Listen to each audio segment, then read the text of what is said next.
Hi guys, my name is Jay from Pageant Trend. Nandito tayo ngayon sa Ayala Feliz. Of course, we'll be having a first grand screening for NCR sa Mr. International Philippines. So, halika guys, samahan niyo ako and let's see all the aspiring candidates of MIPH 2025. Here we go guys. Together with, of course, Tito Norman, our VP for Communications sa MIPH. Tito Norman, ano masasabi mo sa mga aspiring candidates natin ngayon? Well, very interesting. Although, we're still expecting a lot more. Kasi, yung iba ini-schedule ko sila by the hour actually. So, merong 2 o'clock, merong 3 o'clock, may 4 o'clock. And may candidate tayo dito na lumangoy pa talaga sa mahabang dagat para makarating dito. Oh my gosh. At meron din tayong candidate na sumakay pa sa bus kagabi at dumating lang dito ngayong umaga. Nako, mukhang kaabang-abang yung mga stories ng ating mga aspiring candidates this year for Mr. International Philippines. And aside from that, Tito naman, what else? May candidate din tayo dito na nanggaling nakatira sa isang lugar na mahal ng kalikasan. Ay, Maraming mga clues na ganoon. Oo. At actually, nakakatuwa dyan. This is a grand NCR screening. Pero the applicants are mostly coming from far places. Oh. Of course, meron mga galing NCR, but isa-isahin ko pa. Na Vizcaya, Malolos, Bulacan, Ilocos Sur, Leyte, oh. Mother Earth. Taga Mother Earth siya. Wow. At taga Lukban, Quezon. At yung lumangoy pa para pumunta dito. Galing siya sa Tingloy, Batangas at may kapangalan siyang artista. Sino? Si Jay Manalo. Ay, bongga. Oo. Tanungin mo siya. Jay Manalo talaga siya. Ang kanyang nickname ay Totoy.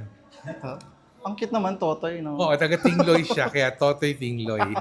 Oo. Alright. So, thank you so much, Tito Norman, for that information. Oo, alam mo, pag hindi mo ko tinigilan, tuloy-tuloy na ako talaga. O sige guys, i-meet natin ngayon mga aspiring candidates. Ayan, ayan sila guys. So, ayan. Say hello! Say hello. Ayan, naggagapuhan ang ating distinctively handsome. Introduce yourself, dear. I'm Raymar Trabacio, representing from the province of Leyte. Okay, and so then, Hello, good afternoon everyone. I'm Gabriel Sotelo Faipon from the province of Ilocos Sur. lalayo. Hello po, I'm Mark Lawrence Marinas from Bulacan Province. Ayan. Hello everybody, I am Wilmer Costales Kidayan from the province of Nueva Vizcaya. Nueva Vizcaya. Wow, ang layo. Let's have another aspiring candidate. Hello, I am Jay Manalo. I am from Tingloy Island. Wow. Hi, Daniel Mercado from Las Piñas City. And how about you, Kuya? Andre Villalon from Quezon Province. Quezon Province. Bongga, nagagapuhang aspiring candidates. Let's ask them one by one, of course, kung anong talagang purpose nila kung bakit sumali sa Mr. International. Aside from, di ba, there's a lot of male pageantry here in the Philippines. So let's get to know their reason. So what's your reason why you joined Mr. International Philippines? The reason why I joined Mr. International Philippines because I really wanted to practice my advocacy, which the mental health. I have been practicing this advocacy since back in 2013 because I'm originally from Leyte. So we were hit by Super Typhoon Yolanda back then. So that's why, that's the reason why I was able to come up with that advocacy. Where are you in Leyte? I'm from Alang-Alang, Leyte. Oh, alang-alang. I'm from Tanawan, Leyte. Yeah, so I think it's 2 hours from Tanawan. 30 minutes. 2 hours pag traffic. Alam mo may traffic, di ba? Actually, walang traffic guys sa Leyte. It's nice to see you here. Do you know how to speak Waray? Yeah, I was raised and born in Leyte, so I am a native speaker of Waray. Saan ka nag-aral? I graduated at the Visayas University in Baybay City. Alright, thank you so much and best of luck ha. Galingan mo. Let's have another aspiring candidate. Siyempre. Yes, sir. Ikaw pala. So, kumusta naman yung journey mo sa Mr. Ilocos Sur? Joining Mr. Ilocosur, the first ever Mr. Ilocosur, was a great experience for me. It was a foundation for me to practice my skill, my communication skill, how I talk with the mic, and it's all great. Are you title holder or runner-ups? I was the title holder for Mr. Ilocosur. Thank you po. Paano to? Pumunta ka lang dito just to screen or talagang may nakalaan ka na lang or to represent your province? I came here for screenings. Oh, I see. Best of luck. Gwapo-gwapo. Tangkad niya, guys. What's your height? I think 5'10", sir. Wow, bongga. Alright, let's have another aspiring candidates. Let's have ang gwapo nito. Parang artistahin, guys. What's your name? Ako po si Mark Lawrence Marinas po from Bulacan po. Taga Bulacan pala siya, kaya pala. Diba? Ang daming gwapo sa Bulacan, guys. Thank you. Kaya po sumalay po ako sa Mr. International Philippines po kasi isa po sa pangarap ko ay makatungtong po ng national pageant, hindi lang po sa mga provincial level, and gusto ko rin po mapatunayan kung hanggang saan po yung kaya ko pagdating po sa mga pageant. Wow, bonggang-bongga. Pag mga taga Bulacan, di ba makakata? Makata ka rin ba? Makatap. Nice. Thank you so much and best of luck ha. Let's have another candidate. Ay, ang gwapo. Artistahin din siya, guys. Where are you from? Nueva Vizcaya po. I'm Wilmar Costales Kidayan. I am a professional physical therapist but I am a part-timer, and right now I am studying a nursing in my province, Aldersi College. I joined Mr. International Philippines to showcase my talent, my abilities, and also to show to the world my advocacy and my province also. Thank you. Ano ba yung pumapasok sa isipan niyo once naririnig yung Mr. International Philippines na word? Mr. International Philippines is not about the embodied of physical appearance. It's about inside and outside of your personality. Yeah. Wow, nice. Mukhang ready na siya. Are you ready? Yes, I'm ready. Alright, best of luck ha. Thank you so much. And let's have from Jay Manalo. Diba? Si Jay Manalo, artistahin din to, you know. What's your height here? Height. 5'7". 5'7". So, what's the main reason why you joined Mr. International I do this Philippines? pageant because I know the possess the qualities of Mr. International Philippines, like the other contestants. Moreover, I would like to showcase my potential, which is exceptionally to others, where I'm willing part to tourism program development as long as. All right. The hashtag of Mr. International Philippines is distinctively handsome. So when can we say that you are one of the distinctively handsome? For me, that embracing yourself as who you are as a people, like me po, I am genuine because I know to myself and I am words of honor, sincere spirit, and benevolent heart. Wow, bongga. Ready ka na ba? Yes, I am ready. Okay. Since you're ready, ano yung mga pinaghandaan mo dito sa screening? Nag-runway po ako. Kahit na mag-isa po ako, na independently po na lumalaban po para sa aming bayan.